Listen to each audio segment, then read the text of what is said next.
Hello guys, good morning, welcome to my page. তোমরা তো thumbnail দেখে বুঝেই গেছো আজকে কি করব। তো চলো দেখাচ্ছি প্রথমে কি কি আনতে লাগবে। শুটকি মাছের বড়া করতে গেলে প্রথমেই তো তোমার কচু পাতার দরকার হবে। এই জন্য ঘরের পেছনে যাচ্ছি। এই দেখো, ঘরের পেছন থেকে এখন কচু পাতা নিয়ে নেব। দেখো কচু পাতাগুলি কি সুন্দর সুন্দর পাতা।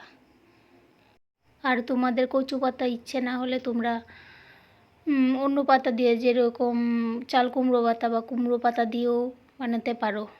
তোমরা কে কে এরকমভাবে বড়া খেয়েছো আমাকে জানিও, কে কোন পাতা দিয়ে খেয়েছো। আর যদি না খেয়ে থাকো তাহলে এরকম রেসিপি করতে পারো। যদি চাল কুমড়ো পাতা দিয়ে করে থাকো তাহলে আগে লবণ দিয়ে কিছু সময় ভিজিয়ে রাখতে হয়, তারপরে এগুলির ভিতরে মশলা দিয়ে ভাজতে হয় আর কি। তো প্রথমেই একটা পাত্রে জল নিয়ে নিলাম কচু পাতাগুলিকে ধোয়ার জন্য ভালো করে। যদিও কচু পাতাতে জল লাগে না, তাও একটু ভালো করে ধুয়ে নেও আর কি।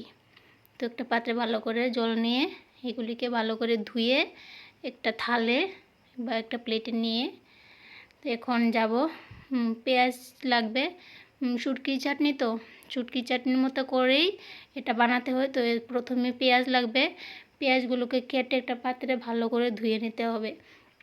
তো পেঁয়াজের পরে যেটা ইম্পর্ট্যান্ট, যেটা ছাড়া হবে না, সেটা হচ্ছে শুটকি। তোমরা অন্য শুটকিও ইউজ করতে পারো, আমি সিঁদুল নিয়েছি। তো সিঁদুল ভিজানো হয়ে গেছে, ভালো করে আঁশগুলিকে ছাড়িয়ে নিতে হবে। তারপরে পেঁয়াজগুলি কুচি করে নিলাম, কুচি করে একটা পাত্রে তুলে নিলাম। তারপরে যে যতটুকু মরিচ খেতে চাও, এইরকম ভর্তাতে বা ইয়োতে বড়াতে একটু মরিচ ভালো করে বেটে দিয়ে বা একটু বেশি করে দিয়ে খেতেই ভালো লাগে। তো দেখে নাও এখানে কী কী নিয়েছি।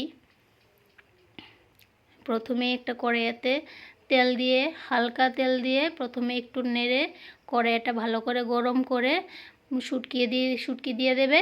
তারপরে শুটকি একটু ভাজা ভাজা হয়ে গেলে তারপরে এটার ভিতরে দিয়ে দেবে পেঁয়াজ, যেগুলি পেঁয়াজ কুচি করে রেখেছিলাম এগুলি দিয়ে দেবে। তারপরে এটার ভিতরে নুন, হলুদ, পরিমাণ মতো লঙ্কা বাটা দিয়ে একটু হালকা নেড়ে, বেশি নাড়াবে না তাহলে ভালো লাগবে না, নাড়িয়ে নেবে। তো বলো, তোমরা বাড়িতে কি এর আগে কেউ ট্রাই করেছো?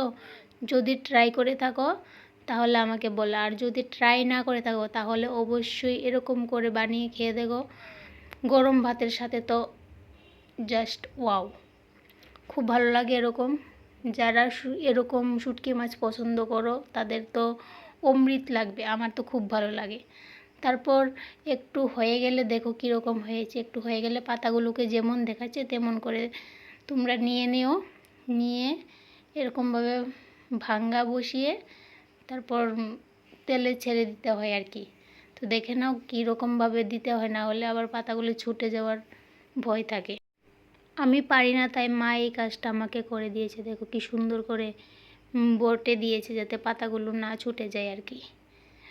তো পাতাগুলো বটা হয়ে গেছে। তো কড়াইতে তেল ভালো করে গরম করে নিতে হবে, না হলে আবার হবে না। ভালো করে কড়াইয়ে গরম করে তেল দিয়ে, হালকা তেল দিয়ে তারপরে দিয়ে দেবে। দিয়ে দেখো একটু কালা কালা হয়ে যাবে, আরও হবে যদিও, এটা মাঝখানের ক্লিপটা দেখাচ্ছি, এটা আরও হবে ভালো করে কালো কালো করে। এই দেখো কীরকম হয়েছে, এরকম গরম ভাতের সাথে খেতে তো জাস্ট, যদি ভালো লাগে তাহলে পাশে দেখো। এতটুকুই।